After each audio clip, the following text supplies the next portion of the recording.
এদিক সেদিক আউলা মন বাউলা হয়ে ছোটে, চারিদিকে পাগল পাগল কলঙ্ক দেই লোকে। সাক্ষী ছিল আসমান, জমি ছিল চন্দ্র তারা, বলেছিলে বাঁচবে না তুমি। সাক্ষী ছিল আসমান, জমি ছিল চন্দ্র তারা, বলেছিলে বাঁচবে না তুমি আমার ছাড়া। আমায় দিলা মিথ্যা আশা, কারে দিলা দিল, তবে কেন তোমার সাথে হইল না আর মিল। বেঁচে আছি মরার মতো, আমি কেন মরি না, মরে গেলে কুচবিরি মো সেই দিন তো পাবি না। ভালোবাসা মিথ্যা ছিল, ছবি ছিল চলো না, পাশে বন্ধু কোনো দিনও তুই তো ক্ষমা পাবি না। পরে রবে আমার স্মৃতি, কাঁদাবো তোমারে, আমি আজও তোমার খুঁজি, তুমি খুঁজো কারে। ঘুমাসে না মন মানে না, আমার নাম মিন্না গই, একসাথে ঘুমাবো তার দোয়া দেখে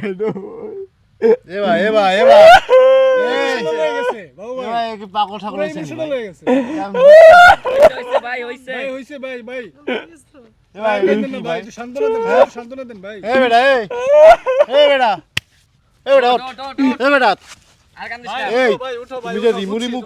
প্রিয় দর্শক, আমাদের পাশে যাকে দেখতে পাচ্ছেন ইনি হচ্ছে লাইলার ভাই, বাদ দেন কথা শেষ করতে দেন ভাই। প্রিয় দর্শক, আমাদের পাশে যাকে দেখতে পাচ্ছেন ইনি হচ্ছে লাইলার প্রাক্তন ভাই ভাই প্রেমিক। ওনার কথা বললেন না ভাই। এই সেই প্রেমিক, এখন সে এখন হিজড়া হয়ে গেছে। দেখেন তার অবস্থা, দেখেন তার গেট আপটা একটু দেখান। দেখেন ভাই, আরে ভাই এই অবস্থা, ভাই আরে দাঁড়ান না, এখানে অত লাফালাফি করতেছেন কেন ভাই? সমস্যা কি? আচ্ছা দেন। আপনি এই যে ঠোঁটে লিপস্টিক লাগাইছেন, গলায় হার দিছেন, শাড়ি পরছেন, হাতে বালা লাগাইছেন, ভাই পরিস্থিতি খারাপ ভাই। আবার দেখেন এবার দিয়ে আবার চুলে আবার কি লাগাইছেন এটা? আরে বাবা, এটা এটা কি?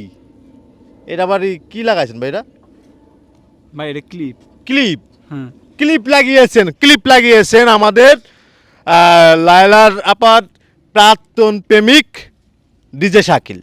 শাকিল, আজকে তুমি এরকম মানে এই গেটআপটা কেন নিয়েছো ভাই? পরিস্থিতি খারাপ ভাই। কেন, কি হয়েছে একটু বলো শুনি। কেউ রেসপন্স করে না ভাই। কেন রেসপন্স করলাম? তুমি ভাইরাল পারসন ডিজে শাকিল, তোমার দেহে মানুষ সেলফি তোলে বকচ্চকর, কও একটু শুনি তোমার জীবন স্টোরি। আজকে এই পর্যায়ে কেন আসলে তুমি? ভাই কি কম, আমি কষ্টের কথা আমি বলতে পারি না ভাই। হ্যাঁ বলো, আমরা একটু শুনি। ভাই এটা পার্সোনাল জিনিস, কেমনে বলি ভাই? কেন ভাই, তোমার কি ওই জুনিয়র শাকিব মতন কোনো প্রবলেম হয়েছে নি? কেটে ভাই। দিছে নি? হ্যাঁ, কেটে দিছে? 2 দিন আগে দেখছেন আমি হসপিটালে ভর্তি কে ছিলাম। কেটে দিছে ভাই? ভাই পাবলিকটা ভাই। ভাই পাবলিকই তোমার এই প্রিয় দর্শক, পাবলিক নাকি তাকে ধরে নাকি নিচের ম্যাশিং কিন্তু কেটে দিয়েছে।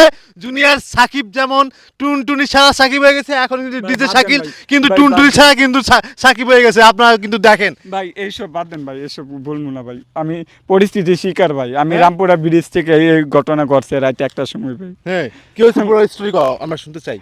ভাই রাত 1টার সময় এই স্টুডিও থেকে আমি বাসায় যাওয়ার সময় আমাকে অনেক মারধর করা হয়, আমাকে হসপিটালে পাঠানো হয়, আমার সাথে অনেক নির্যাতন করা হয়। যে নির্যাতন এটা আমি পাবলিকের সামনে বলতে চাই না। আমি শুধু একটাই বিচার চাই, যেন আমাকে কেন মারধর করা হয়েছে ভাই। মানে নির্যাতন করছে মানে তুমি মানে ওরাই নিয়ে যায় তোমাকে এটা দিয়েছে কি? তোমার এখন হিজলা বানাই দিছেন? হ্যাঁ ভাই।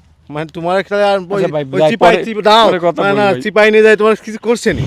না ভাই ওইসব কিছু হয় না। ওইসব কিছু হয় নাই, ভাই, তাহলে personal ওইটা জিনিস কেটে দিছে? না ভাই। তাহলে ভাই একটু ভালো, ওইটাই কাটলো কিভাবে? তুমি যে কইলে যে তোমার কাটে দিছে, নিচেরটা কাটে দিছে, মানে নিচের টাকাটা দিলে কি আমি এখন হাঁটা ভরে পারি? তা তুমি যে কইলা এটা তো না বলি না, বলছি মারধর করা হয়েছে ভাই পাবলিকের সামনে ভাই, বিনা কারণে ভাই। তাই এখন তোমার এই গেট আপটা কেন? শাড়ি পরছো কেন? ভাই, হাতে বালা লাগাইছাও, চোখে দিছাও, ঠোঁটে আবার লিপস্টিক ভাই। দিছাও। দেখেন ঠোঁটে লিপস্টিক দিছে ভাই মানে- এটা বানায় দিছে ভাই, হ্যাঁ? বলছে এটা না দেখলে নাকি আমার মারবো প্রতিদিন। তুমি কি ইজলার কাজ করো? এখন কি তুমি এই লাইনে আছো? হ্যাঁ ভাই। হ্যাঁ? আপনারা পাইছেন কেমনে ভাই? হ্যাঁ, আমি প্রিয় দর্শক দেখেন, আমি আমার বোনকে নিয়ে একটা জায়গায় ঘুরতে আইছি। আমি আছি, আমার বড় বোন আছে, ঘুরতে আইছি। এসে দেখি সে আমাদের কাছে এসে কথা টাকা দাও, মানে হাতে কিভাবে টাকা চাইছে একটু দেখাও তো আমাদেরকে। এক দে টাকা দে, নালে একদম প্যান্ট খুলে দিমু, টাকা দে। হ্যাঁ, আর কেমনে কেমনে করছো? এই টাকা দে, নালে একদম মাইরা দিমু, দে। আমি আরো কেউ অনেক কিছু করছি ভাই, এগুলো বানায় দিচ্ছে ভাই, আমি তো এগুলো পারি না, আমাকে বোঝানো হয়েছে ভাই, আমি পরিস্থিতির শিকার ভাই, আমি মামলাও করছি কিন্তু মামলার আর কোনো দাখিল হয় না এখনো আমার আচ্ছা সাথে। ডিজে শাকিল, আপনি কতদিন যাবত এই মানে এই লাইনে আছেন, কতদিন যাবত আপনি এই লাইনে আছেন? 3 মাস। 3 মাস? কত টাকা কামাইছো? 3 মাস তুমি এই লাইনে আছো? হ্যাঁ ভাই, ভাই আমি বাবা পরে রে। কথা আরে দাঁড়াও না ভাই, 3 মাসে কত টাকা কামাইছো তুমি? ভাই আমার ইনকাম করা লাগবে, আমি খাই নাই সারাদিন ভাই ধরে ভাই, কত টাকা 3 মাসে? আমি খাই নাই রে ভাই কিছু। 3 মাসে কত কত? আরে দাঁড়ান না, কথা কইতেছেন 3 মাসে কত টাকা কামাইছেন আপনি? 3 মাসে আমি কমপক্ষে 70,000 টাকা। 70,000 টাকা 3 মাসে তো ভালো বিজনেস এটা। হুম, হ্যাঁ? সবাই তো 1-2 হাজার টাকা ছাড়া তো আমি যাই না, কারণ প্যান্ট খুলে দিমু এটা করবো এটা তো বুঝেন। ও অনেক দেখি রাত্রি যাবার আকাম কাম করে, তুমিও কি করো নি? না না না ভাই, হ্যাঁ? ওইসব আমি নাই। তা কি করো তাহলে? তুমি এত টাকা কেমনে পাইলা? আচ্ছা ভাই এনো ঝুঁক আছে ভাই এদিকে তা তুমি এত টাকা কই পাইলা? ভাই এত টাকা মানুষের দেয় ভাই, হ্যাঁ? একজনে আমাকে 10,000 টাকা গিফট করছে, বলছে এগুলো ছাড়ে দাও, কিন্তু আমি কেমনে ছাড়বো ভাই, আমি ছাড়ে কোনো মানে পসিবল এটা এখন পেশা হয়ে গেছে।